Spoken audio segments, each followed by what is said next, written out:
Hi, this is Nick Borelli, and I'm at Whiteboard Wednesdays. I'm really excited to be talking to you about an area that I spend a great deal of time on, and that is attendee personas. Attendee personas might be something that not in your lexicon. You might not be using the idea of personas in your marketing and your design, and I'm going to help you do that. One of the most important reasons why we do that is for growth, retention, new opportunities, stakeholder insights. These are all things that personas can really build on, but really it's about diversification. The same message going to everyone is not going to resonate nearly as much as different messaging that is aimed at very specific types of people with the behavioral knowledge that you have. So if you think you're going to accomplish any of these things by one message, just louder or more frequent, you're not going to. You're going to hit a plateau eventually. What matters most is actually resonating your message with people based on the things they need and the way that they take in information. Treating everyone the same is not a good strategy. People are really different. I mean, really different in their hierarchy of needs. So at first, when I create personas, we have a conversation with the organization itself that puts on the event, and we do kind of like an internal discovery meeting. I ask them to tell stories. Tell me a story of a specific person you know who attends your events. You know, why are they there? What do they hope to accomplish? What keeps them up at night? What does your event provide them that keeps them coming back year after year after year? And then I ask them, okay, now tell me a story of somebody who's as different as that person as possible. That's really key, is to figure out all the people that in a Venn diagram of your event being the circle in the middle and all the other circles of reasons and types of people that attend your event, it would be the furthest away. Because what you want to do is, you know, I could tell you, let's create 100 different personas. Probably not going, and you could, but probably not going to be very manageable to split your marketing in 100 different directions. So figure out a number and a frequency that is something you're comfortable with, and having all these strategies that are different from each other. What's the amount that can be different? And if you're going to ask me what that magic number is, hard for me to say without knowing your assets, but I can tell you that there's really no wrong place to start when it comes to creating personas, and there's no number that's too small. Probably less than 4 is probably not good, but in general, you want to start somewhere and you want to get momentum, because once you start seeing the actual results of splitting your messaging, you're going to want to do it more, and you're going to be able to do it more because you're going to have more information. So that's why you do it, and that's where you start. But after you kind of get a feel for who these people are anecdotally, right? You know, these stories of people, you can start loosely sketching out the ideas of these people. Then you start to add a little bit more data that makes it a little bit more real, right? One of the easiest ways to do that is polling. And then you can ask lots of questions that are related to preference. I find that this is a very useful trick when it comes to understanding behaviors. What would you prefer, this or that? This or that? It's like when you get an eye exam, is it A, is it B? You know, that kind of thing. And what it'll tell you is, if they're, you know, down a path where they have the opportunity to, you know, to go left or right, like a Robert Frost poem, you get to know, okay, well, they would go right. And once you start to see these patterns, then what emerges is kind of verifiable results along the lines of consistent behaviors. And then you start to, again, formulate a little closer to what these personas are that are related to your event. I also like quizzes. You know, those personality quizzes you might have seen hit the news in this organization called Cambridge Analytica that eventually ended up impacting the election a little bit, got in the news. There's a lot rooted in that actually does work. In fact, I just did one for an association, and it allowed people to self-select the persona that they're in. At the end of it, it told them what kind of leader they were. You can come up with a bunch of different ways to determine, like, forward-facing what they would see, but the bottom line is they actually could input directly to themselves if they prefer, if they're attending this event because you know, they're looking for a mentor, a mentoree, you know, education, etc., or they're introverted, they're extroverted, they're hybrid. All these types of questions that allow you to, you know, fill out and test kind of what you've got leading up to here. It allows you to give you just that much more of information. And the last bit is utilizing what impacts their buying decisions and what do they object to.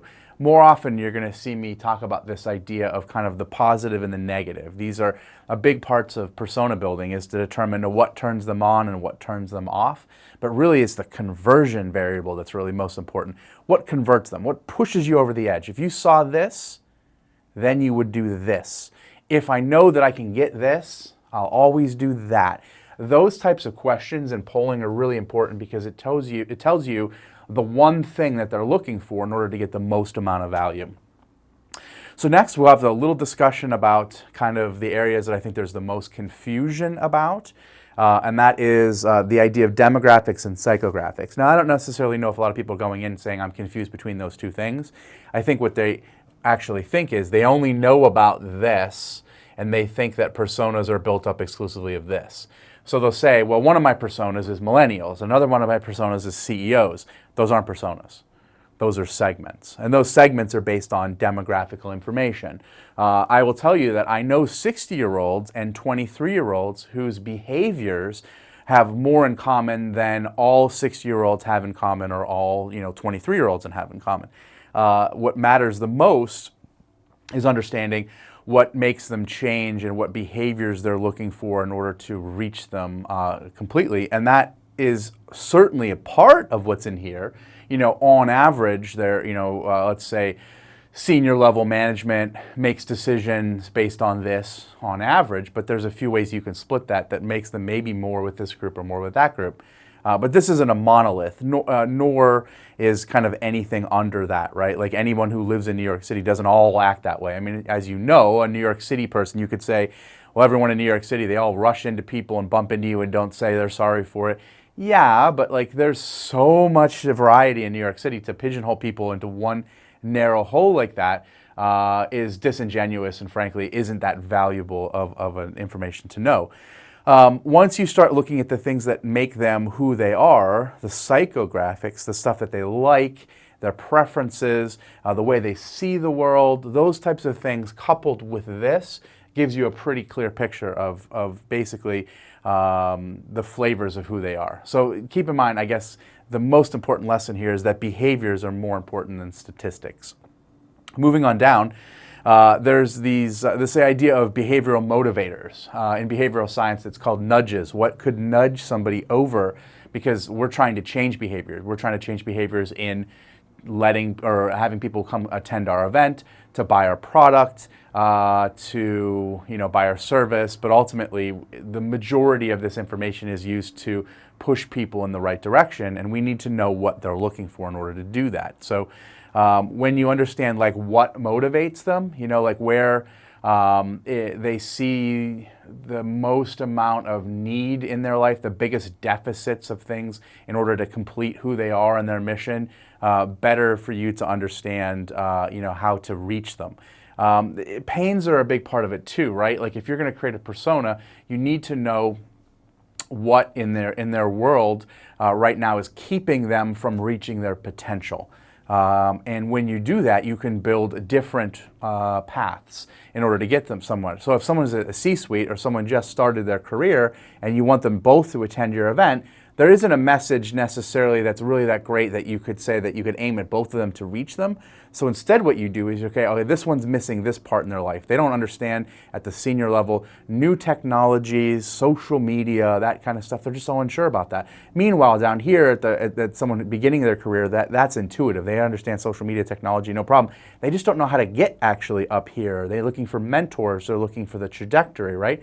Now, these two people could help each other out a lot, but in order to get them to the live event where they can meet and help each other out, you need to say, okay, well, there's the types of people you need up here, and vice versa, the people you need here, and the content that will bridge the gap in order to get you together at our event, and that's why you need to go to learn this, and that's why you need to go to this. So the parallel messaging really is the best way to accomplish your goals.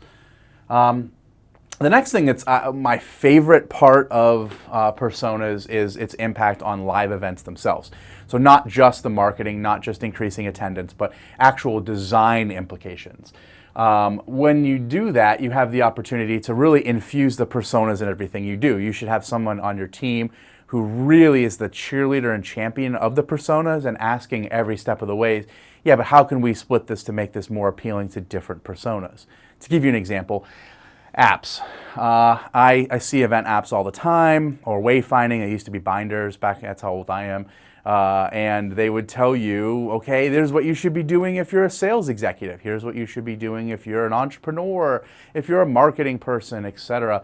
And they did these tracks based on your job title, which we saw right here is really just your demographics. Now that you have a better understanding, because you've done this work here, the flavors of who they really are, what they're about, what they're missing in their lives, what they want to get out of this live experience, what you have now is the ability to reach them in a way that is based on behaviors, not just based on their job titles. So you could create a track based on, evolving professionals, right? So they're in the middle of their career, they still want to advance. However, they have trepidations around one-on-one content being too, a waste of their time. But on the other hand, there's sort of senior level stuff that they're not, really into yet. So you can create some things on like what they're missing and what they need based on the persona information that you have, and suggest to them within the app, okay, if you're this kind of person, here's the things you should go to. If you find that there's a lot of introvert tendencies, you might suggest a library option where there's a bunch of books they could check out, or they could take some information via video and on-demand video portals, which I see at events more frequently now. There's lots of opportunities once you start to say in each design phase, well, okay, how do we satisfy this group? How do we satisfy this group? How do we satisfy this group? And maybe you don't satisfy all of them with that, but then you can start creating these paths that are based more on the people and what makes the people human than simply their job titles. I find that to be something that's really exciting.